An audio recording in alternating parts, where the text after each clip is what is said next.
कृपया चैनल को लाइक और सब्सक्राइब अवश्य कर ले, जिससे आपको आगे की खबरें आसानी से मिलती रहे। मिल्कीपुर विधानसभा उपचुनाव टलने का मामला। हाई कोर्ट में सपा विधायक अवधेश प्रसाद के निर्वाचन को चुनौती देने वाले भाजपा के पूर्व विधायक ने प्रेस वार्ता कर दी जानकारी। सपा पर लगाया आरोप। सुबह अखिलेश यादव का बयान आता है, याचिका वापस हुई तो चुनाव हो जाएगा और फिर शाम को कांड हो जाता है। देखिए पूरी खबर। समाजवादी पार्टी जो छाती पीट रही थी, चिल्ला रही थी कि भारतीय जनता पार्टी जो है चुनाव नहीं चाहती है, जिसने जंग टाली उसने जंग हारी, इनका दोहरा मापदंड उसी कोर्ट में दिखाई पड़ गया। इतनी बड़ी बात, दर्जनों वकील इस बात के लिए बहस करने लगे कि नहीं ऐसे कैसे याचिका वापस होगी। हमारे विद्वान वकीलों ने तर्क रखा कि जब आपके क्लाइंट ने इस्तीफा दे दिया, उस बात को बात देखिए अवधेश जी की दोहरी चाल समाजवादी की आज हिंदुस्तान में बाकायदा छपा भी है कि मैंने तो वापस ले ली, मुझसे कोई मतलब नहीं। तो हाई कोर्ट में 12 वकील खड़ा करने की, दर्जनों वकील खड़ा करने की ऐसी कौन सी जरूरत समाजवादी को पड़ गई। उसमें बहस शुरू हुआ। जज साहब ने कम से कम 12-13 मिनट बहस चली, फिर उन्होंने मौका दे दिया कि ठीक है आप बाहर समझ लें, फिर लंच के बाद इसमें होगा। फिर उसमें कानून पढ़े जाने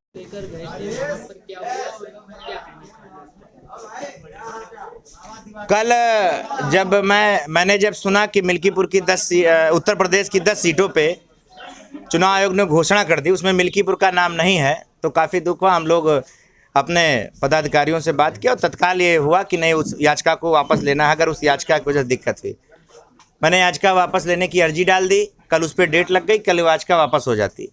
पर जैसे मेरा नंबर आया, 1 दर्जन वकील समाजवादी द्वारा वहाँ इस बात के लिए खड़ा कर दिया गया, इस बात पे बहस होने लगी कि याचिका ऐसे वापस नहीं हो सकती है। और एक में 2 याचिकाएं थी। शिवमूर्ति में कल ही की डेट में एक वकालतनामा लगाया गया। बस मैं ये पूछना चाहता हूँ, हम याचिका वापस करा पाते ना करा पाते, आप शाम तक रुक जाते। आपने 1 दर्जन वकील भेजे किस लिए, जब आपने इस्तीफा दे दिया। समाजवादी वहाँ चुनाव की बार बार बात कर रही है, तो कल ये क्या था। आपका ये दोहरा मापदंड नहीं चलेगा। एक बार यहाँ अयोध्या आपके गुमराह करते हो कि हमने कोई वकील नहीं भेजा। आप पता कर लीजिए, जो वकील आप इस बार चलिएगा, अगर उनके वकील खड़े नहीं मिलेंगे तो आप बताइएगा।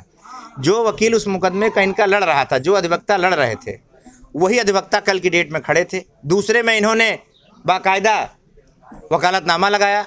कल अखिलेश यादव जी ने एक बयान दिया है कि भारतीय जनता पार्टी मिल्कीपुर का चुनाव नहीं चाहती, वो पूरी तरह से डर चुकी है, इसलिए वो चुनाव नहीं। कोई डरावरा षड्यंत्र कर रही है। कोई डरावरा नहीं। चलिए हम षड्यंत्र कर रहे थे, कल 1 दर्जन वकील भेजने की क्या जरूरत थी।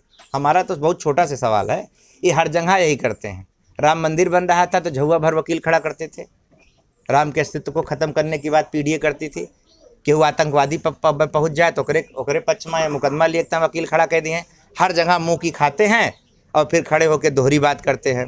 यहीं अभी अवधेश जी से पूछिए ना कि जो वकालतनामा लगा था वही वकील क्यों गया। कोई नया आया होता तो हम मान भी लेते एक बार कि चलिए किसी ने ज़बरदस्ती किया, इसमें आ गया। बगैर अनुमति के कोई वकील इतना फर्जी नहीं है, फालतू नहीं है कि चला जाएगा। ये सरासर आरोप बेबुनियाद है और मिल्कीपुर की जनता सफ़र ना करे, इसलिए हम लोग चाहते थे कि उसी डेट को चुनाव हो जाए। और हमारे प्रतिनिधि मंडल ने मुलाकात कर ली थी चुनाव आयोग से। नोटिफिकेशन आज आता, उससे पहले कल हम आदेश लेते थे, फैक्स हो जाता। उसमें जो विधिक राय थी सबने ले रखी थी। पर कल जो बखेड़ा समाजवादियों द्वारा खड़ा किया गया, ये दिखाता है कि समाजवादी बुरी तरीके से मिल्कीपुर में अपने ही बता रहे हैं कि हम भाजपा का सर्वे मार रही थी। तो माननीय अखिलेश यादव किसी पूछ के सर्वे कराती है क्या पार्टी। अरे हार जीत लगा रहता है। और कोई वो समाजवादी से वहाँ हम 3 बार लड़े हैं, भारतीय जनता पार्टी 3 चुनाव लड़ी है इन्हीं से। 15 में अपने बेटे को मंत्री थे, नहीं बचा पाए, 3416 वोटों से हार गए। 17 में खुद हार गए थे 29,000 वोटों से। 22 में हम हारे जरूर, पर हमारे वोट बैंक में बड़ा इजाफा हुआ था। 6 प्रत्याशी एक हो गए थे किसी तरीके से, वहाँ हम लोग हारे। पर चलिए हार होती है, पर यह कहना कि पार्टी लड़ाई में नहीं डर है, ये सरासर गलत है।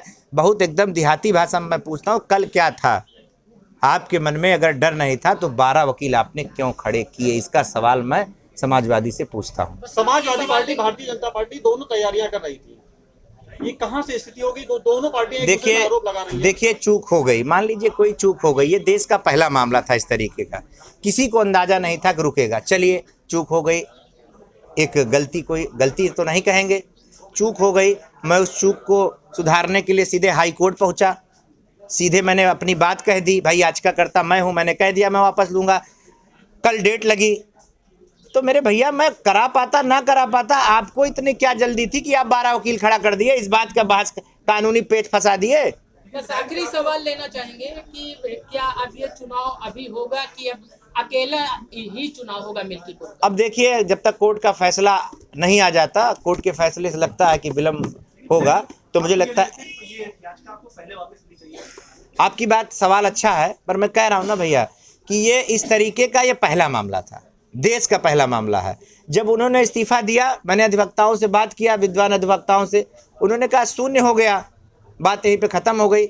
और ये बात तो सबको पता थी, ऐसा नहीं कि सत्ता पक्ष को नहीं पता था, कि पक्ष को नहीं पता था, सबको पता थी।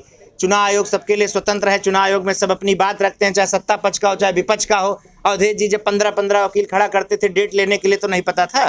वो खुद अपने बयान में कह रहे हैं आज की डेट में कि हम तो इस्तीफा दे दिए, शून्य हो गया, हमसे क्या मतलब। अरे भैया मतलब नहीं तो आपके वही वकील जो हमसे लड़ रहे थे, कल 1 दर्जन वकील लेके क्यों चले गए वहाँ? आप ना जाते? लेकिन आपको लगता है कि भाजपा को आप मतलब इस याचिका की वजह से आपकी रक्षात्मक होना पड़ रहा है?